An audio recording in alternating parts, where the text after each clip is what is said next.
This latest recording of yours, called Blues Dialogues, really speaks to some of the stuff that you do in relationship with being a violinist. I mean, you have uncovered some works, you've commissioned new works, and this is all centered on music of Black composers. And that's an interest that goes back to the 1990s with that CD you put out back then, I remember.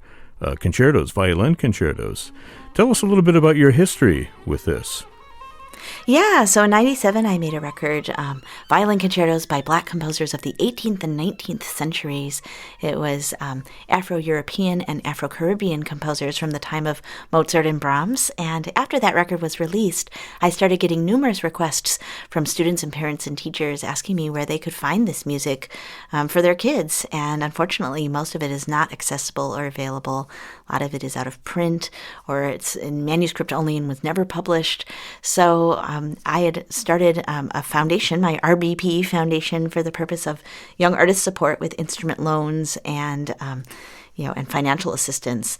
And so I realized, wait a sec, I've got a not-for-profit, and I love music research, and I'm passionate about music education.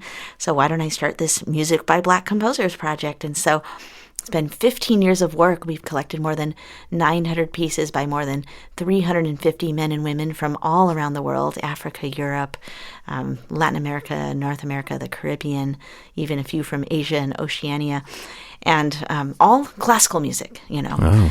and from the 1700s all the way to the present. So we just released our coloring book of the 40 most important composers throughout history, along with each of their biographies. Our timeline poster of about 300 composers showing the depth and breadth of Black classical music making throughout history, and also our first curricular volume for violin that not only has lots of great pieces, but also shares some of the history about the Black orchestras of the 1800s, about the fact that Frederick Douglass and Coretta Scott King played the violin. Basically to give young African American students the idea, to help them learn that this is not somebody else's music, but that they've been involved in classical music for so many generations, and that will hopefully inspire them to be part of classical music's future as performers and audience members, but also to normalize diversity of repertoire for students of all races and ethnicities. And one of the exciting things is our curricular materials are not only Black composers, but they're the most diverse pedagogical literature for violin in existence in terms of women composers, art music from different continents, 4 centuries worth of repertoire all living together.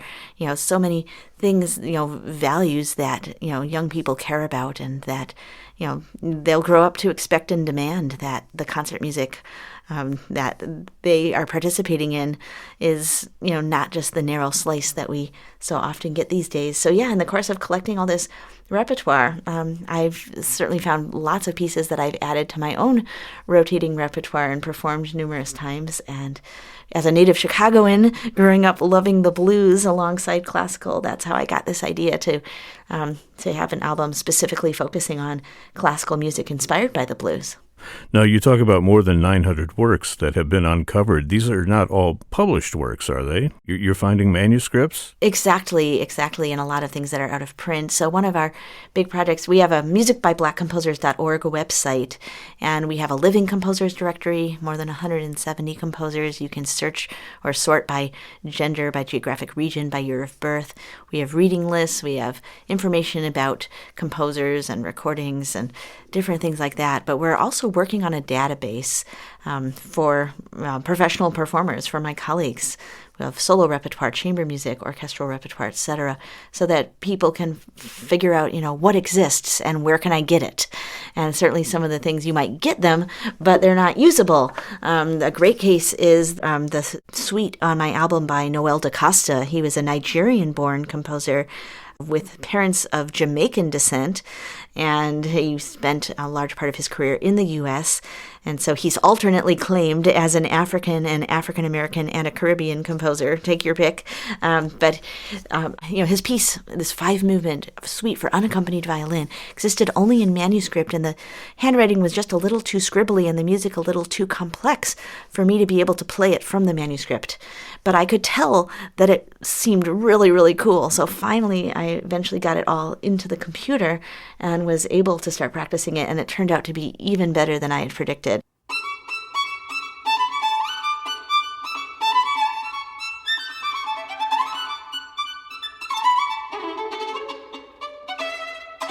just a great, great piece. And so, certainly one of the things that we're starting to do is, with our database, we're going to, kind of do what IMSLP does, make things that are out of copyright that were once printed long ago, available as PDFs, but then for pieces that are in manuscript, we'll, be able to generate versions on the computer that you can use. And for music that's still under copyright that's published, of course, we'll link to where you can buy it and, just basically break down those barriers of access. Well, you talk about the DaCosta piece as a great piece, and it is a great piece, but this whole album is full of great pieces, and a lot of them I had never heard before. You've got obviously some commissions on here that are recorded for the first time, so nobody's ever heard them before. And I want to talk about them, but first tell us about that very first opening piece, The Blues by David Baker. I know you have that goes way back for you. Yeah, so I was a teenager, like some kids would go to the mall and buy clothes. I would go to my local sheet music store and, put way too much on my credit card over there. And one time I was leafing through the stacks and I came across this piece by David Baker called Deliver My Soul. And of course I was familiar with, things like Gershwin or the Ravel Violin Sonata that were classical music inspired by, kind of jazz, I guess. But this was the first time I'd ever seen like straight up 12-bar blues, but made into a concert piece, that I could play on a violin recital. And I was just like, whoa, this is awesome. So, that was around the time that I was starting to learn how to play the blues myself. I grew up in an era when classical students were not encouraged to improvise or compose or do any of those creative things that you were really, it's more strict conservative kind of approach to technical and artistic learning to play music by others. And now, of course, things are so much different in pedagogy, which is, I think, a very healthy development. But it wasn't until I was, quite advanced that I started finally, learning how to improvise. And having played straight up blues gives me a lot of insights in how to, have the right flavor when I'm playing classical art music that has the blues as a building block. But the David Baker is definitely a favorite, and I've performed it numerous times. I think I have a YouTube video of one of my old concerts of it. So, yeah, it's a favorite for sure. Well, you follow that up with that work by Coleridge Taylor Perkinson, who is just a wonderful composer who deserves to be heard by everybody. And oh, my gosh. Yeah, he's literally one of my favorite composers, period. I have never heard of work of his that I didn't absolutely love, and there's one movement of the Calvary Ostinato from his Suite for Solo Cello that I will actually listen on repeat like 30, 40 times to this movement over and over again. It's just kind of, there's something addictive. I actually have a hard time practicing his Louisiana Blues Strat, which has become one of my favorite encores because, there will be a measure that I need to clean up and work on. But as soon as like the piece gets going, I want to just keep playing the entire piece instead of sticking on that measure. And I've never experienced that with any other piece. It's the most uncanny thing. It's like the music just needs to be heard. Yeah. Something very compelling about his voice. That's great. Now, the title of the CD, Blues Dialogues, comes from a work by Dolores White. Can you introduce that for us? She added an extra movement for this recording, right? Yeah, so actually, wonderful violinist, son of George Walker, the first African-American to win the Pulitzer. He has a violinist son, Gregory Walker, who's a composer in his own right, as well as a professor out in Boulder. And Gregory Walker had recorded the original 3-movement version of Dolores White's Blues Dialogue on an album entirely of works by African-American women composers with his late mother, Helen Walker Hill, who did so much research in that area and was a wonderful pianist. So I was familiar with that piece and had always wanted to play it and had the opportunity to work with Dolores White for a special recital a couple of years ago.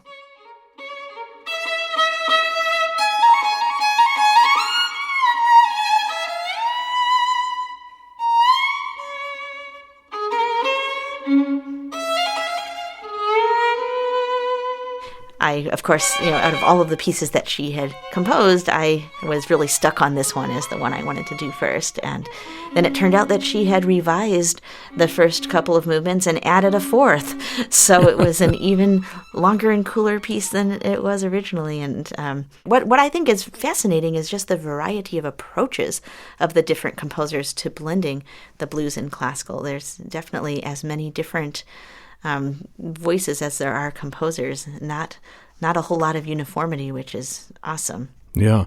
Well, and the title of her work is perfect for the CD because so many of these pieces are different shades of blue, I guess you could say. Absolutely. Can you talk a little bit about the Billy Childs piece, which I know was a commission that you made directly, and it seems like an important piece that addresses social issues, and that's not something you hear so much in classical music. You hear it more in other genres of music. But I think this is a wonderful piece with a message. Yeah, well, sadly, there's almost a subgenre in its own right of Black Lives Matter pieces that are, starting to be written and heard. One of the most moving examples of that, just an incredible piece that I was lucky enough to hear performed live, but you can find it on YouTube, and there's a whole website dedicated to this work. It's called The 7 Last Words of the Unarmed. The piece that Billy Childs wrote for me about the Philando Castile killing, which happened in Minneapolis, that is, yet another, not the 7 last words of the unarmed. He was not among those 7. There's no lack of material, sad to say. I had worked with Billy Childs previously on an unaccompanied suite for violin that he wrote as part of my Bach Partitas project. And I really loved working with him and love his music, and asked him to write something for violin and piano for me because he hadn't ever written anything for that instrumental combination yet. And he asked if he could write something with this subject matter because it was something that was really on his mind. And it's a haunting piece. There's a very ominous, foreboding feel to the beginning, and then a very visceral description of the famous, 7 gunshots, and the cries of the young child in the back seat, and and then the anger and the grief, and then and ends with the same music it started with, as if to say this is probably going to happen again, and. He says in the liner notes that his idea with this piece is to make you think, but I think it's also very much designed to make you feel. And, we're not doing our job as artists if we don't, try to use our art to not only, heal and uplift the spirit, but also to call attention to things that need to be discussed. I recently heard Riccardo Muti and the Chicago Symphony perform Shostakovich's Babi Yar. And, we need to shine a light on atrocities and hopefully be, contributing towards changing things.